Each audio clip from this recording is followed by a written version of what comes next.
Welcome back to another idea spotlight here on Beyond the Brick. I'm Joshua Hanlon, and today we have VaderFan2187 with his Among Us map project.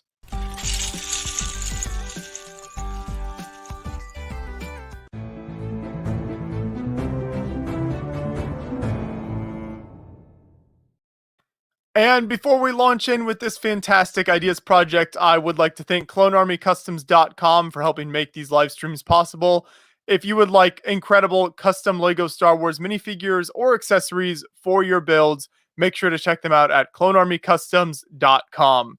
Now we'll jump into the ideas project here. So Among Us is a game that I'm sure many fans of ours have played out there. It's really taken the world by storm over the last month or so here. It's a game that even I've played a couple times now and have really enjoyed.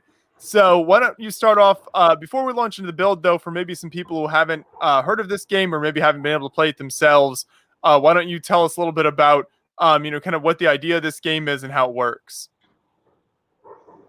So Among Us is like a mafia game that is playable on computer and phone. So the idea is that you play as one of 10 players, and there's anywhere from 1 to 3 imposters on this ship in the map. So what the crewmates want to do, which are the good guys, is to finish all their tasks or find all the imposters, while the imposters want to kill everyone or sabotage and destroy the ship, basically. So in the game, when you play, you get randomly assigned either crewmate or imposter, and depending on that, your role can change. But as crewmate, you just want to ensure that you eject all the imposters. So every time you find a dead body, it goes to a vote. And yeah, basically you have to use logic, deduction, and sometimes a bit of gut feeling just to determine who the imposters are so that you can vote them out. Logic and deduction doesn't usually happen in my games. It's usually just crazy yelling, and very little gets done. I don't know if I've won a successful game yet, but yeah, it is one of those games that's super fun because you don't know who is who in the game, and it's super. You can either play online or you can play, locally with just a bunch of people with their phones out or on the computer. So it's really easy to play. And it's a ton of fun. So I'm glad you were able to make this project. We'll dive into the build now then. So where did you start then? This is the iconic kind of map that you run around in the game. Take us through kind of the first design stages of this map and where you started with the project. So first I started off with the cafeteria, which is where everyone starts off in the game. So that was the main reason I did that, was because when I started, I had the idea that I wanted to have features in the game. So the first feature I wanted to implement was the emergency button. So I designed this model so that the emergency button can be pressed. There's actually rubber pieces below the build. So that's the cafeteria is where I started off, and I tried to make it big enough to fit minifigures because I wanted this to be a minifigure scale project. And then after I built it, I was like, oh, actually, the piece count's a little bit high, so I was a bit worried I wouldn't be able to fit everything into the 3,000 piece count limit that LEGO Ideas has. But so for some of the other rooms, I had to scale it down a little bit or even cut out a couple details here and there. But in the end, I was able to get the entire project at minifigure scale at, in fact, 2,900 pieces. And I think, is it a 3,000 piece limit on ideas? So you were kind of coming in just underneath that? Yep, yes. Well, good job staying there underneath it. So here's a good image that shows the actual game map next to your build, and you can see how closely you followed it here. So you mentioned the cafeteria. Take us then through some of these other rooms that you encounter in the game and that you were able to build here. So first, there's the cafeteria. So there's the main table in the middle, and there's 4 other tables around it. So make the main table larger because there's the emergency button. And all along, I made sure to include every single task from the game. So for example, you can see on the walls there's the wiring task, upload data, and there's a lever to pull down, just like in the game when you empty the garbage chute. And there are also features for the imposters, including doors that open and close, along with vents that opens in all the appropriate rooms. And then I went through, when I designed this model, I designed it off the in-game map, so that I made sure every detail, task, and feature from the game was available on the Lego model as well. So some of the other rooms include the weapons room. So in this room, you can fire off the cannons to destroy asteroids, which proves that you're an innocent person. So for this one, I wanted to actually show the firing function. So I incorporated two spring-loaded missile launchers below the floor. So if you press those, you can fire them off, and there's even a seat for the person operating the cannons as well.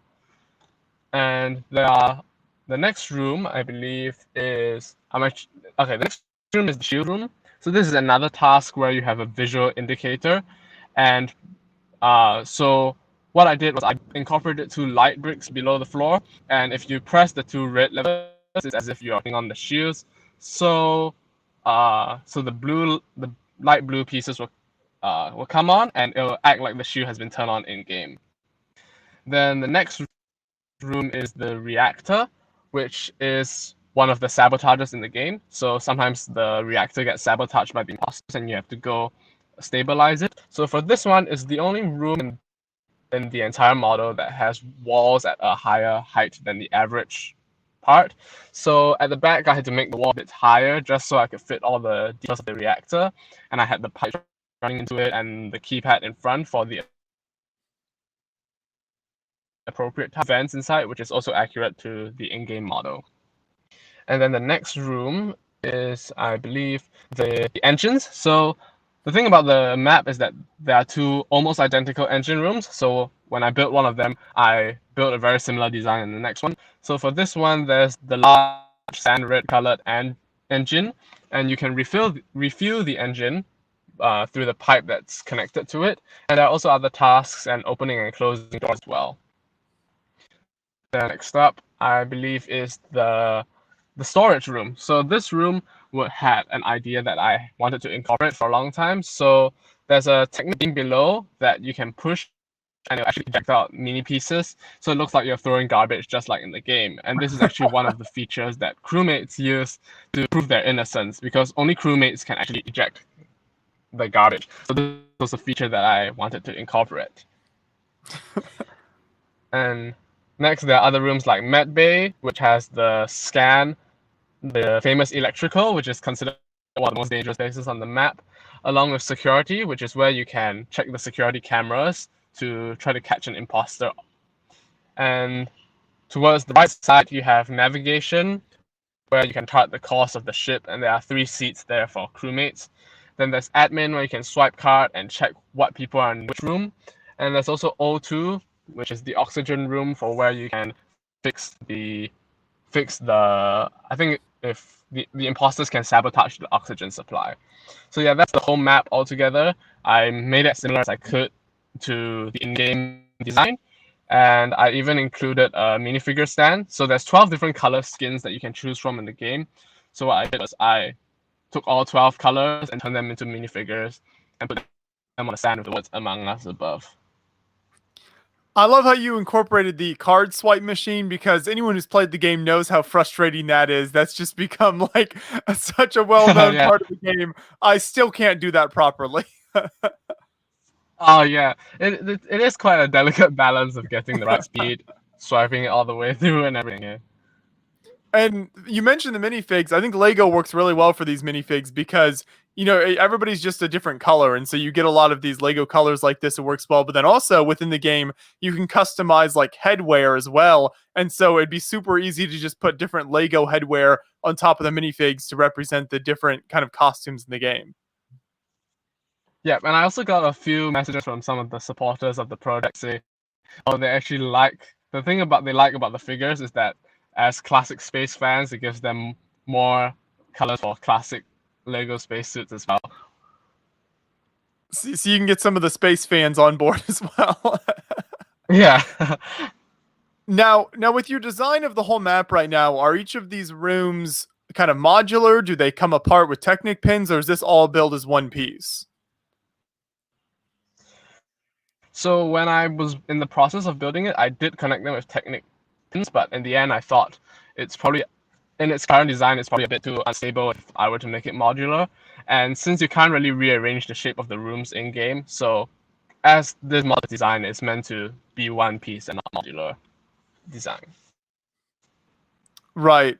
And you've actually done an update since you first launched this, and I believe you added kind of the very opening part before you even get to the cafeteria in the game, where it's just kind of almost like the loading screen for it.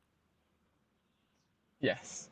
Yeah, it's the dropship, and the cool thing about the dropship is that it appears in all three of the maps for Among Us. So on the other two maps, which are Polus and Myra HQ, the dropship is a part as well. So that was something I wanted to include, especially since for a lot of games you spend a lot of time in the dropship waiting for people to join the game, and you can customize your color, your hat, your accessories in the dropship. So that's what I did. There are seats because I wasn't able to fit all 10, unfortunately.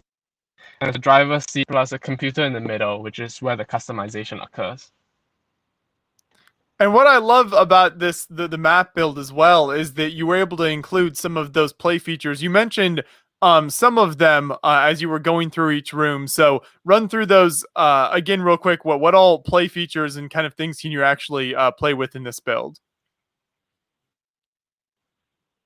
So for the important tasks, those that have visual indicators, those are the ones I really wanted to get in play feature form. So the cafeteria, the button can be pressed. I think for weapons you have the two cannons that can actually fire. For storage you have the Technic beam that ejects the garbage, and there are also vents all over where you can open up the vents and let the imposter pop out. And there's also the two lights in the shield room, which are there to indicate that the shield's been turned on. So those are the two moving play features that I've incorporated. Yeah, it's great. It's a very recognizable build. So if this were to become a set, then where do you see this kind of price point being at? Because like you said, you've got a lot of pieces in here. You've also got a lot of those minifigures included. So where do you expect this set to land if it were to come on the market?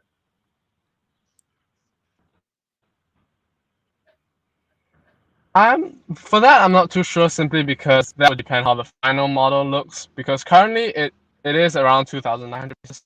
It is on the larger side of sets, but it depends if this were to reach 10,000, how the brands themselves would want to translate it into official set form, whether or not it'll still be minifigure scale. I would probably have to go through that with them once this project reaches 10,000. Right, exactly. So yeah, you can always work with Lego itself once you hit 10,000 to figure these things out. But great work representing the map from the game. Like I said, very recognizable. So everyone watching this, make sure you look for a link in the description of this video to go over and support this project yourself. Help it reach 10,000 votes. If you're a fan of Among Us, I think you'll be very happy with this build. And it's certainly very well done. So thank you so much for joining me today and for taking us through the build. Thank you. Thank you so much for having me. I really appreciate it. For sure. Keep up the good work, and hopefully we'll talk to you soon.